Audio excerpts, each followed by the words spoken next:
Blog Talk Radio. Good morning. It's Jeff Altman, the Big Game Hunter. It's Monday morning at 9 a.m. Eastern Time, and that translates into No BS Job Search Advice Radio. This is a show where I try to talk with you in very candid and direct ways about how to make your job search a lot easier. Because to me, job hunting doesn't have to be difficult. It doesn't have to be painful. And for many of you, it doesn't have to go on for all that long. You know, despite what you're hearing about in the press, there are people finding work pretty quickly. And they're getting good job offers.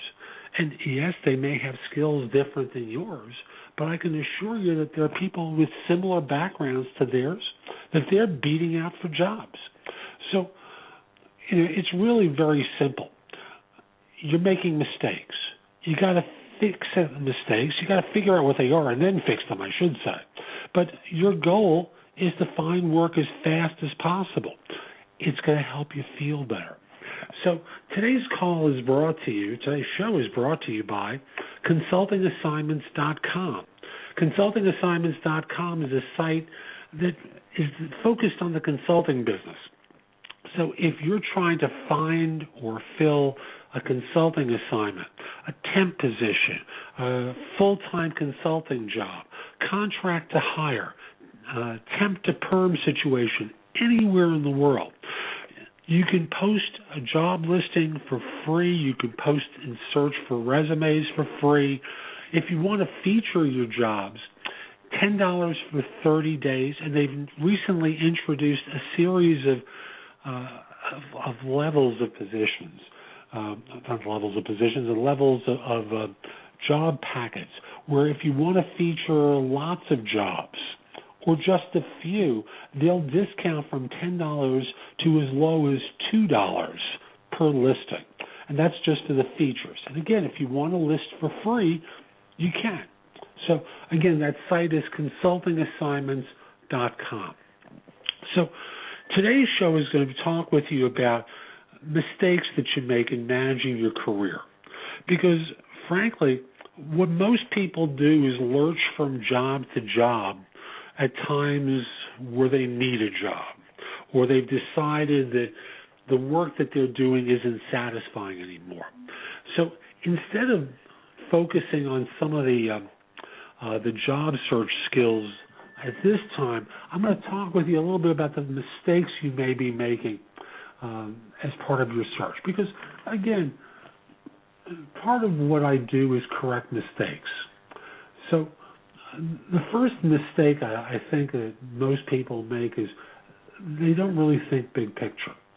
And by that I mean you're so focused on doing your job well, or hating your job for that matter, that you don't really think big picture. So do you really have an idea of what you want to accomplish in your career?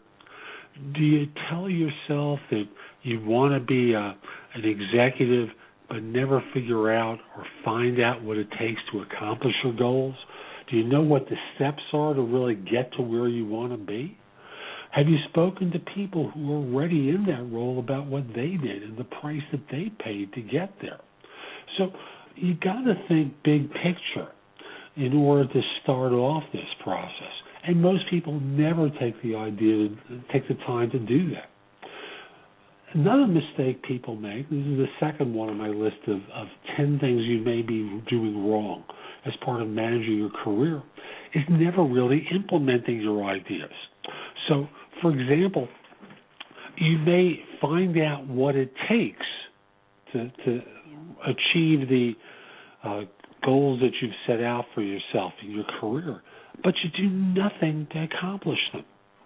You know, for myself, and I'll give myself as an example, for years I had great ideas. I never followed through on them. So eventually I pushed myself hard to start blogging about the job market. And I started to do that in August 2001. And that led to the idea of doing an e-zine, an e-magazine on a regular basis. But the big thing for me was writing my first book. Now, to understand writing a book is not an easy venture, but I wanted to do one for 10 years before that. And I thought you had to sit down with a legal pad in those days. And remember, we're in the 1990s as I'm thinking about this, or even the 1980s, I think I had my first idea of doing it. And I just couldn't get myself to follow through on it. It was taking too much time. And until I learned a better model for doing it, this is just a pipe dream. No sooner did I finish my first book than my second one was completed. And at this point, if you go onto Amazon and you search by my name, you'll see close to 100 titles in all sorts of areas that I've written. They're not just all full-length books, but many of them are short guides to different parts of job hunting, cooking, because I happen to like to cook, playing different games, how to use your Kindle or Nook better. So it broke a log jam for me. And you know what? I'm making money from doing it. So a lot of people never implement their ideas, and I want to encourage you, as part of not making that mistake, to step out and push yourself and take the risk to do it. Third thing that people never do is they don't invest in their career. Now, I know life is expensive, and especially these days, the cost of everything is going up, and salaries really aren't.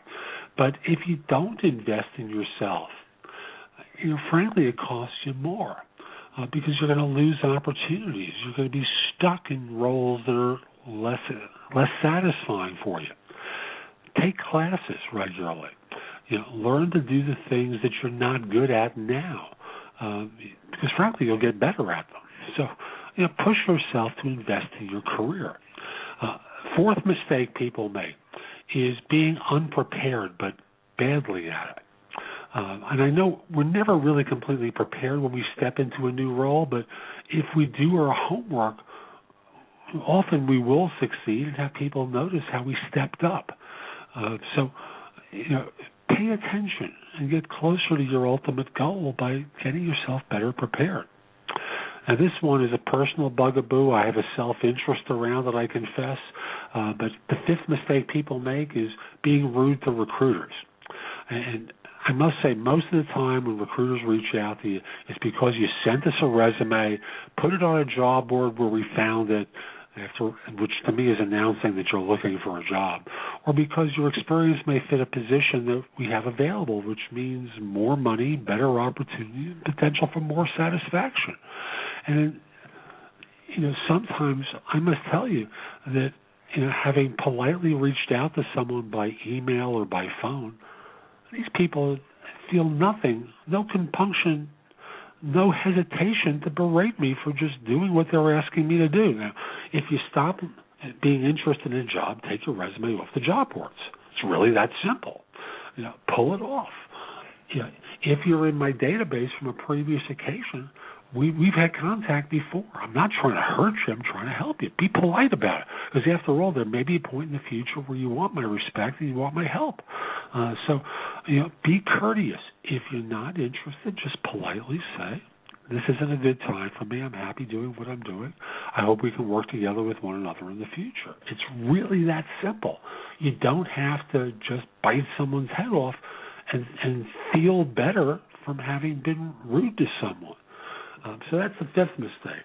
The sixth one is undervaluing yourself. Now, admittedly, you may not have the same value in the same job as someone with a PhD from a particular university or someone who's worked for a particular firm that organization happens to be hot about. But I must tell you, often, the system is set up to encourage regular job changes. And for most people, when they sit in their job for 5 years, they're leaving at least $70,000 behind. Let me explain. If you stay in the firm for 5 years, and let's say you change jobs in your third and your fifth year, and earn $10,000 more with each job change, just from that, you'll earn $70,000 more in your lifetime from that, in those 5 years from that, and that doesn't take into account any raises that you've received. So Don't fall prey to what firms try to encourage, which is staying within an organization for a lengthy period of time. Manage your career and think in terms of compensation. Seventh mistake people make is they avoid public speaking. Now, I'm not talking about a person who's 21 years old who has really nothing to say. And I know I'm caricaturing here and being extreme, but that's part of what I need to do to make the point. If you're a veteran individual in your profession, I know standing in front of an audience and speaking, it can be scary, but it's just another skill. It takes practice. If you're not comfortable doing it, go to Toastmasters, attend meetings regularly near where you live, and learn how to do this skill better. Another thing people do wrong, this is number 8, is not leveraging technology to your advantage. Now, I know LinkedIn is an obvious place to build up your presence. And if you're not sure how to do that using LinkedIn, I've got a couple of guides. One is called LinkedIn Job Search Success Made Simple. Then I've got a book called Look Me Up, LinkedIn, Facebook, Twitter, and Social Networking Your Way to Job Search Success. I don't care if you buy my books. You can buy anyone's books. But think in terms of doing the sort of things that will encourage people to think of you as a go-to resource. Have you set up a WordPress blog? Have you done videos for YouTube and then posted them to your blog or to LinkedIn? They all create an impression about you as being an important person. Use it to your advantage. Number 9, not asking for what you want. I'm going to use the relationship example. So often in relationships, people think that their partner should know what they want or they feel, so they can read minds. And we eventually learn that we need to think in terms of, just telling people what we want from them. Just because we love them and they love us doesn't mean that they can read our mind. Managers are the same way. If you've got career goals in mind, make sure that they know what they are. Ask for their advice and guidance too. And it doesn't mean that you're going to get everything that you want when you want. But if they don't know what you're aiming for, they can't help you. Last thing, number 10, not taking any risks. I know this is, it may sound odd to you, but not taking risks is the riskiest thing you do. After all, trusting that someone else or some enormous company is going to wisely look after your interests and those of your family and those of your career is proven to be a losing strategy. Don't be a sheep and get taken to the slaughter. Don't make this mistake because you'll get hurt by it far more often than not. So those are my 10 mistakes that I want you to address. And from there, let's talk about some of the new positions I'm recruiting for. First one is in Old Greenwich, Connecticut. It's a software developer's role. They want a strong Perl background, experience with databases using SQL, Linux shell commands, C++. The salary is open. They will pay for relocation, but they want people with degrees from great schools. I'm sorry I ran out of time today, but I'll simply say there are more positions at jeffaltman.com. Come over to the website, search the listings, go exploring there. There's a lot of good information. There are places to post your resume. Articles I've written for No BS Job Search Advice. You can get a complimentary subscription to No BS Job Search Advice easy in there. It's a $399 value that I give away for free. There are previous shows from No BS Job Search Advice Radio that you can listen to there. There are podcasts that I do daily that include jobs I'm recruiting for, loads of tips, information about my books and guides to job hunting. No, I don't include the cooking or the game guides that I have on that site. But there's a lot of good information that's available to you. So come over to jeffaltman.com and go exploring. So this is Jeff Altman. I'll be back next Monday with more No BS Job Search Advice Radio. Hope you have a great week. Take care.